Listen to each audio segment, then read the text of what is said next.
55 लाख बच्चों को आज जब 330 करोड़ की राशि और गणवेश की मिल रही है, तो एक बार उनका अभिनंदन कर दे उनके प्रकार से। बहुत अच्छा अवसर है जो मुख्यमंत्री जी ने इतना अच्छा बच्चों के लिए किया, बहुत अच्छा किया, बहुत अच्छा काम कर रहे हैं। और हम शिक्षकों को भी जैसे आज चतुर्थ क्रमोन्नत वेतनमान दिया है, हम इसके लिए उनका बहुत बहुत आभार व्यक्त करते हैं। बहुत ही अच्छा लग रहा है और निश्चित रूप से ये सम्मान मेरा क्या उससे ज़्यादा मेरे विद्यालय के बच्चों का और सभी शिक्षक साथियों का सम्मान है। मैं बहुत गौरवान्वित हूँ। नाम क्या आपका? मेरा नाम शिवानी सोनी है। आज टीचर डे है, मोहन यादव जी मुख्यमंत्री यहाँ पे आए हुए थे। 55 लाख बच्चों को गणवेश राशि मिली है वर्दी के लिए, किताबों के लिए, कैसा लग रहा है? अच्छा लग रहा है बच्चों के लिए। चाहेंगे टीचर डे पर कितना बड़ा अवसर है आप टीचरों के लिए? बहुत अच्छा अवसर है जो मुख्यमंत्री जी ने इतना अच्छा बच्चों के लिए किया, बहुत अच्छा किया। आपके लिए भी घोषणा की उन्होंने, अभी कहा 150 करोड़ रुपए की इस बार बजट पे होगा। अच्छा, ये जब उन्होंने बोला है तो वो करेंगे ही ना, जो भी बोलते हैं वो करते ही हैं। स्कूलों के लिए कैसा काम कर रहे हैं मुख्यमंत्री मोहन यादव जी? 2 साल होने वाले हैं उनको। बेहतर इंफ्रास्ट्रक्चर में बच्चों के लिए बहुत अच्छा कर रहे हैं। बहुत अच्छा, पहले से बदल गया है स्कूल। हाँ, अभी सीएम राइस के कारण काफी चेंजिंग आई है, काफी अच्छा हुआ है। नाम क्या आपका? मेरा संगीता कुशवाहा है। तो क्या कहना चाहेंगे? अभी मोहन यादव जी भी आए थे, यहाँ के राज्यपाल भी आए थे, पूरा टीचर डे मनाया गया, तो कैसे याद करना चाहेंगे? आप खुद टीचर हैं जी। शिक्षकों का यही सम्मान है कि जैसे आज मुख्यमंत्री जी ने, माननीय राज्यपाल जी ने बहुत अच्छी बातें बताई कि किस प्रकार उन्होंने पुराने समय में भी गुरु अपने शिष्यों को आगे बढ़ाते थे और शिष्य भी उनकी इतनी सेवा करके और उनकी बात जो कहना है वो मान के आगे बढ़ते थे। तो मैं इस शिक्षक दिवस के अवसर पर यही कहना चाहूँगी कि हमें भी अपना काम बिल्कुल ईमानदारी से करें, बच्चों को अच्छे से पढ़ाएं, उन्हें अच्छी शिक्षा दें और जो आजकल सामाजिक मूल्य बच्चों के कम हो रहे हैं, ज़्यादा कार्य उस पर किया जाए। जो आज 55 लाख जो बच्चे हैं मध्य प्रदेश के 1 से 8वीं क्लास तक, उनको गणवेश राशि मिली है, उनकी वर्दी के लिए मिला है, तो कितना बड़ा मौका है आप लोगों के लिए? 330 करोड़ रुपये रिलीज कर दिए। जी, ये बहुत अच्छी हमारी सरकार की योजना है और इससे जो हमारे सरकारी स्कूलों में जो बच्चे आते हैं वो इसी परिस्थिति से आते हैं कि हर चीज़ को वो अफोर्ड नहीं कर पाते, तो शासन द्वारा जो दी गई है इससे बच्चों को प्रोत्साहन मिलता है और वो आगे आते हैं और इस राशि से अपने लिए गणवेश खरीद के हमारा शाला का और गौरवान्वित महसूस किया। आप सरकारी स्कूल में पढ़ाती हैं, कितना बदलाव आ गया जब से नए मुख्यमंत्री आए मोहन यादव जी? सरकारी स्कूल में बच्चों की क्या बदलाव आया है? बहुत बदलाव आया है। जो सरकार की हमारी योजनाएं शुरू हुई है, जैसे मुफ्त पुस्तकें बच्चों को मिलती है, स्कूल से पाठ्य पुस्तकें मिलती है, गणवेश राशि जो मिलती है और भी जो मध्याह्न भोजन है, ये सारी योजनाओं से जो हमारी संख्या कम थी वो उसमें निरंतर बढ़ोतरी हो रही है और बच्चे बढ़ रहे हैं सरकारी स्कूल में। बिल्कुल बच्चे बढ़ रहे हैं और जो आजकल अन्य गतिविधियां भी करवाते हैं खेल के माध्यम से या अन्य माध्यम से, जो योजनाएं आती है वो बहुत अच्छी है और बच्चे सीख रहे हैं और हमारे सरकारी स्कूल में प्राइवेट स्कूल से बच्चे आ रहे हैं, तो ये हमारे लिए बहुत गौरव की बात है। और इसके लिए मध्य प्रदेश शासन का, हमारे माननीय मुख्यमंत्री जी का, माननीय हमारे प्रधानमंत्री जी का बहुत बहुत आभार और धन्यवाद व्यक्त करते हैं। देख रहे थे, आप तो लड़कियों से मिलते रहते हैं, जो छात्राएं होती हैं उनकी समस्या ये होती है कि खास तौर पे उनके खिलाफ छेड़खानी के अपराध बढ़ते हैं, पर मध्य प्रदेश में क्या हालात हैं? लड़कियों की संख्या बढ़ रही है? नहीं, मध्य प्रदेश में इस और भी कार्य हो रहा है, जैसे सुरक्षा के लिए भी उनको प्रशिक्षण प्राप्त हो रहे हैं स्कूलों में, उसको सेल्फ डिफेंस के कार्यक्रम हो रहे हैं, उसमें बालिकाओं को सुरक्षा के लिए जागरूक किया जा रहा है, उन्हें बताया जा रहा है बैड टच, गुड टच, इसके लिए भी प्रशिक्षण हो रहे हैं,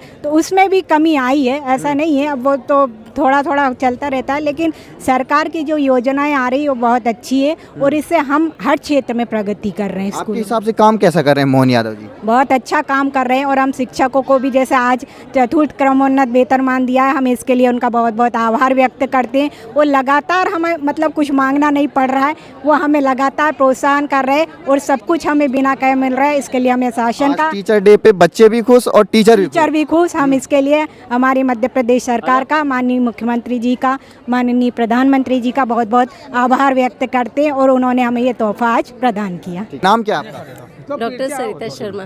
कौन से स्कूल से आए हैं और आज आपको ये अवार्ड मिला है? मध्य प्रदेश के शिक्षक समारोह का अवार्ड मिला है, टीचर डे भी है और मोहन यादव जी से आप मिला है, राज्यपाल जी से मिला, कैसा लग रहा है? बहुत ही अच्छा लग रहा है और निश्चित रूप से ये सम्मान मेरा क्या उससे ज़्यादा मेरे विद्यालय के बच्चों का और सभी शिक्षक साथियों का सम्मान है। मैं बहुत गौरवान्वित हूँ।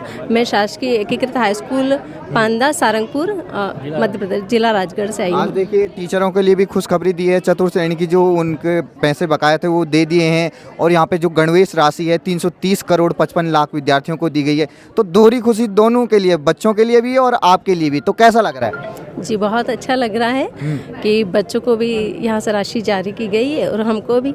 और सबसे बड़ी खुशी है वो तो समर्पण के साथ कार्य करने की होती है। तो जब से मोहन यादव जी मुख्यमंत्री बने हैं, सरकारी स्कूल में क्या बदलाव आए? हम देखते हैं चाहे शहर में तो बड़े बड़े स्कूल मिलते हैं, लेकिन ग्रामीण अंचल में हम देखते हैं कि इंफ्रास्ट्रक्चर उतना अच्छा नहीं है। पर यहाँ मध्य प्रदेश के क्या हालात हैं?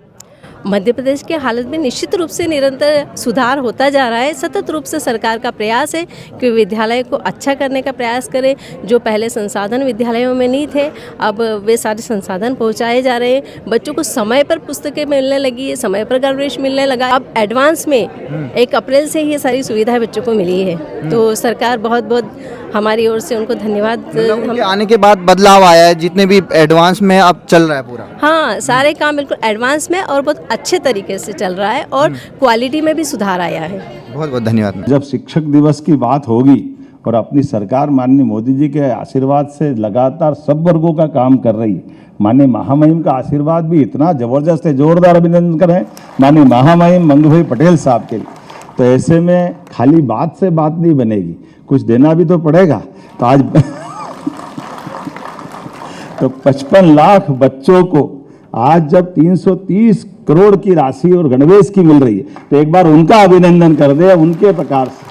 और जब सांदीपनी विद्यालय बन रहा है, सांदीपनी विद्यालय का उत्कृष्ट माहौल बन रहा है, भविष्य की चुनौतियां के आधार पर आप अपनी अपनी भूमिका अदा कर रहे हैं और 15 साल का सर्वश्रेष्ठ रिजल्ट आपने दिया। जोरदार अभिनंदन अपने आप के लिए। क्या स्कूल हमारे सरकारी हैं, आप कोई भी किसी का भी एग्जाम करा लो, सीबीएसई बोर्ड से भी चुनौती दिलाओ तो मध्य प्रदेश बोर्ड कम नहीं पढ़ रहा, हमारे बच्चे भी आगे बढ़ रहे हैं। आप यूपीएससी हो, एमपीपीएससी हो, कोई एग्जाम हो, हर जगह परचम लहराता दिख रहा है। तो हमारा सरकारी प्राध्यापक, सरकारी शिक्षक उन सबसे बराबरी से मुकाबला कर रहा है। हमें इस बात का गर्व है। आपके साथ साथ सरकार भी गौरवान्वित हो रही है। आपके माध्यम से जब हमको ये आनंद मिल रहा है तो परमात्मा की दया है, आपके लिए भी तो आनंद आना ही चाहिए। तो आज के इस अवसर पर शैक्षणिक संवर्ग के सहायक शिक्षक, उच्च शिक्षक, नवीन शैक्षणिक संवर्ग के प्राथमिक शिक्षक, माध्यमिक शिक्षकों को चतुर्थ कर्मोन्नत वेतनमान दिया जाएगा।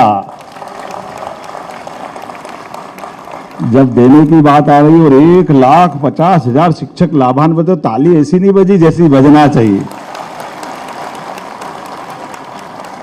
इन सभी शिक्षकों को हो सकता है अगली कैबिनेट तक 2025-26 में इसका लाभ देने के कारण से 117 करोड़ का लाभ आपको दिया जाएगा और ये भार हम पे पड़ेगा। लेकिन हमें इसका आनंद है, माननीय महामहिम के आशीर्वाद से हमारी सरकार सभी वर्गों की बेहतरी के लिए समान रूप से चल रही है। निश्चित रूप से आज का दिन इन पूरी व्यवस्थाओं के आधार पर बहुत महत्व का हो जाता है। हमारा अपना वेद वाक्य है, ध्यान मूलम गुरुर्मूर्ति, पूजा मूलम गुरुपदम, मंत्र मूलम गुरुर्वाक्यम, मोक्ष मूलम गुरु कृपा। वाकई ये अपने आप में इस ध्येय वाक्य में ध्यान का आधार गुरु का स्वरूप, पूजा का आधार गुरु के चरण, मंत्र का आधार गुरु के वचन और मोक्ष का आधार गुरु की कृपा। हमारे लिए गुरु को कब कब कैसे कैसे गाया गया है, जिनके लिए जिस प्रकार से हम देखें और ज़्यादा हम अगर इसमें भी न जाएं तो हमारे लिए लाखों साल पहले का और 5,000 साल पहले के 2 उदाहरण हमारे अपने सामने, आंखों के सामने वो दृश्य रेखांकित कर देते हैं। भगवान श्री राम का काल याद करें। भगवान श्री राम अपने घर में हैं, अपने महल में हैं, राजा जनक राज्य कर रहे हैं, लेकिन गुरु विश्वामित्र अगर पधारते हैं और गुरु विश्वामित्र पधारने के पहले गुरु कितना विचार करते हैं, ये उदाहरण ध्यान में आता है। अगर रामायण का टर्निंग पॉइंट हम देखें तो ये एक तरह से वो टर्निंग पॉइंट भी है। पवित्र रामायण के सारे प्रसंग, सारी लीलाएं भगवान राम की बहुत उच्च कोटि की, अद्भुत है। लेकिन इतनी कल्पना कर लो कि अगर विश्वामित्र नहीं आए भगवान राम के जीवन में तो आगे क्या होता। राम राज्य के चलने चलाने की बाकी बातों का आधार अगर कहीं बन रहा है तो यहीं से महत्वपूर्ण आधार बनता है। जैसे वाल्मीकि जी ने बहुत अच्छे शब्दों में लिखा, तुलसीदास जी ने लिखा है कि उस काल में बगल के जंगल के अंदर आतंक की घटनाओं का जैसे आज हाल होता है, ऐसे राक्षसों द्वारा बड़े बड़े अलग अलग प्रकार के अन्याय अत्याचार के घटनाक्रम चल रहे हैं। और उस घटनाक्रम के चलते चलते गुरु विचार करते कि कल का भविष्य अच्छा बनाना है, भावी पीढ़ी का शासक सुयोग्य होना चाहिए। इसलिए युवा पे विश्वास करके भविष्य पे क्या होने वाला उसमें अपनी खुद की बड़ी भूमिका अदा करके हम सब बड़े उस दृश्य को केवल देखें कि अपने आप पर दांव लगा करके विश्वामित्र जी ने राजा जनक के दरबार में प्रवेश किया। और राजा जनक का सबसे प्रिय बालक, उनको तो बड़े जतन से बच्चे हुए, बड़ी वो अलग कहानी है।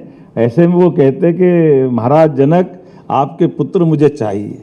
अब आप कभी अंदाजा लगा लो कि जो खुद सामर्थ्यशाली राजा हो, उसकी सेना हो, व्यवस्था हो, ऐसे बजाय वो कोई मांगने वाला, मदद कहने वाले, अगर वो कहे कि नहीं हमको आपकी सेना, आपका खुद का साथ, राजा जनक कह रहे कि आपके राक्षसों को मारने के लिए मैं चलता हूँ, सेना भेज देता हूँ, सेना अध्यक्ष को भेज देता हूँ, बोले कुछ नहीं चाहिए, केवल आपके बच्चे दे दो। अब वो एक तरह से उनका आत्मविश्वास गुरु का कहाँ तक है, और अपने उस व्यवस्था के बलबूते पर उन्होंने कहा ये आप क्या मांग रहे हो, मेरे कलेजे के टुकड़े को आपको कैसे दे दूं। उन्होंने कहा नहीं वो ही चाहिए, इससे कम में कोई बात नहीं बनेगी। बड़ी मुश्किल से मानते भी तो उन्होंने कहा देखना ये वापस लौटाना है, मैं आपको दे तो रहा हूँ। तो उन्होंने कहा इनके साथ में बाकी अनुचर, रथ, सैनिक, बोले कुछ नहीं चाहिए, केवल दोनों बालक, और वो भी मैं पैदल ले जाऊँगा। अब ये हमारे लिए आज भी ये सबक है। उनके दिमाग में क्या होना चाहिए कि हमारे शासक जो भविष्य में बनने वाले हैं वो जमीन से भी जुड़े होना चाहिए, उनकी सारी बातें नीचे तक पहुंचना चाहिए। जनता की कठिनाइयों से रूबरू कराने के लिए वो नंगे पैर अपने साथ ले चल के रखे जंगल में जाते हैं, और जंगल में आम व्यक्ति की तरह उनकी बाकी जिंदगी से रूबरू कराते हैं। तो सच्चे अर्थ में भगवान राम को श्री राम बनने की राह तो वहीं प्रारंभ हो गई, जब वो अपने तरह से देखते हैं। फिर इधर बाकी घटना हमको मालूम है, हड्डियों के ढेर पूछते हैं ये किसके हैं, बोले ये ऋषि मुनियों के। ये कौन ने मारा, बोले मारीच सुबाहु ने मारा। फिर वो एक महिला राक्षस वो आ जाती है। ऐसे सारे घटनाक्रम में, लेकिन ये कमिटमेंट था कि बस इनको मार के वापस लौटाना है। और गुरु कितनी रिस्क लेते, अपने बच्चा अगर समझ में आ जाए, शिष्य से अच्छा समझ में आ जाए, तो हम सब याद रखें कि उनने केवल अपने मारीच सुबाहु और इनको अंत करके वापस लौटाने वाले थे। लेकिन हमने देखा है कि भगवान राम का, विश्वामित्र का ये एक अभियान पूरा होता है तो उनको वापस लौटा देना चाहिए था।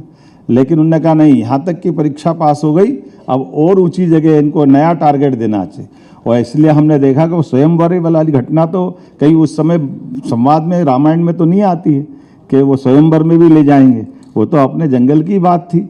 लेकिन अपने गुरु को अपने पे भरोसा, व्यवस्थाओं पे भरोसा, और अपने शिष्यों को और आगे बढ़ाने के लिए वो स्वयंवर में भी ले जाते हैं। और हम सब याद रखें, उस स्वयंवर में ले जाने के बाद भी एक नई संकट खड़ा कर दिया था, वो तो राजनीतिक रूप से सुलझ गया। वो धनुष जिनका टूटा, वो छोटे मोटे महाराज नहीं थे, वो और बड़े वाले थे, उनको हम याद करें। वो उस समय के परशुराम जी का रौद्र रूप और वो सारी चीज़ें, वो तो भगवान राम की आनंद की लीलाएं हैं कि भगवान राम ने विनम्रता पूर्वक धनुष तोड़ने की घटना भी हो गई, माता सीता का वरण भी कर लिया, और जब लेकर आए तब तक भगवान राम का एक अलग जीवन का अध्याय कहाँ से कहाँ पहुँच गया। और ये जो उनका बाल्यकाल का कॉन्फिडेंस बढ़ा, वो कॉन्फिडेंस उनको वनवास में भी काम आया, और बात की रामायण हम सबको मालूम है। तो ये गुरु की महत्ता में बताने के लिए वो प्रसंग मुझे लगता है कि सबसे समसामयिक है, जिसके माध्यम से हमको समझ में आएगा। और कमोबेश भगवान कृष्ण के जीवन में भी वही है।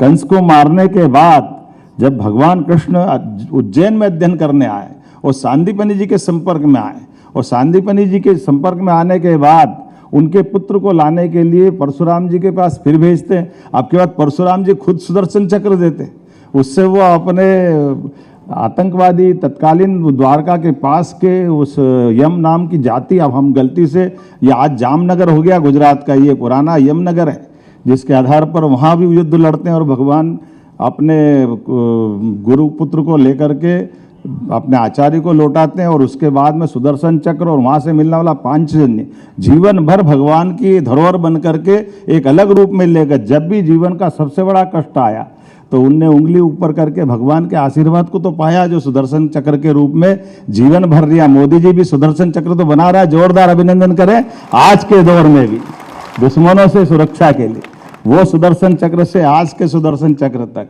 ये गुरुओं का प्रसाद ही तो है। इसलिए भारत ने अपनी राह हमेशा विश्व गुरु की बात कही है। तो गुरु के माध्यम से कहीं हम किसी को अपनी संस्कृति में दबाने की, किसी को डराने की, इस बात में विश्वास नहीं करते। जियो और जीने दो की बात करते और शिक्षक के माध्यम से मानवता को संस्कार देने की बात करते। आज के ज़माने में एआई का ज़माना हो सकता है, रोबोट का ज़माना हो सकता है, ये मशीनें तो बहुत अच्छी से अच्छी बना सकते, लेकिन संस्कार तो गुरु ही दे सकते हैं। ये संस्कार हमारी परंपरा से ही आते हैं और ये आज से नहीं, हजारों साल से आते हैं। तक्षशिला, नालंदा, विक्रमजीत शिला, ये सारी चीज़ें हमारी इन प्रबंधन से यही तो निकल के आते हैं। और इसलिए ये जो शिक्षक दिवस की शुरुआत भी अगर हुई है तो शिक्षक दिवस की शुरुआत हमने तो अपनी गुरु पूर्णिमा पे उसका आनंद लिया है, लेकिन सर्वपल्ली राधाकृष्णन ने अपने उपराष्ट्रपति का कार्यकाल पूरा गुजारने के बाद अपने लिए जब उनका जन्मदिन मनाने लोग आए तो उन्होंने कहा मेरा मत मनाओ, मेरा जन्मदिन तो केवल ये शिक्षकों का सम्मान कर दो। तो अपना जन्मदिन मनाने के बजाय उनने अपने जन्म दिवस पर शिक्षकों का सम्मान कराया, तो पूरा देश तब से शिक्षक दिवस मनाने लग गया। ये हमारे लिए सौभाग्य की बात, ये परंपरा तब से चली आ रही है। और आज के इस अवसर पर जब इतनी अच्छी उत्कृष्ट परंपरा के आधार पर हमारे राज्य के अंदर ये दोनों बड़ी बड़ी घटनाओं का साक्षी मध्य प्रदेश है, भगवान राम के जीवन में बदलने का और उसके बाद चित्रकूट में साथ गुजारने का, भगवान कृष्ण का जीवन भी हमारे साथ ही एक तरह से उनने इस दौर से निकाला।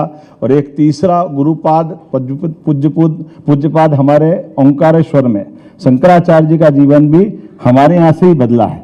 एक गुरु कहाँ से, कालीकट के पास केरल से एक बच्चा आता, छोटा सा बच्चा, और एक गुरु से आने के संपर्क में बाद वो कहाँ से, हमने देखा सुना होगा कि पारस से सोना बनता है लोहों को छुआने के बाद, लेकिन हमारे पास तो पारस मणि कोई भगवान कृष्ण को श्री कृष्ण बनाती है, कोई शंकर को शंकराचार्य बनाती है। ये वो धरती है मध्य प्रदेश की जिसके आधार पर वो दुनिया बदल जाती, वो आनंद बदल जाता।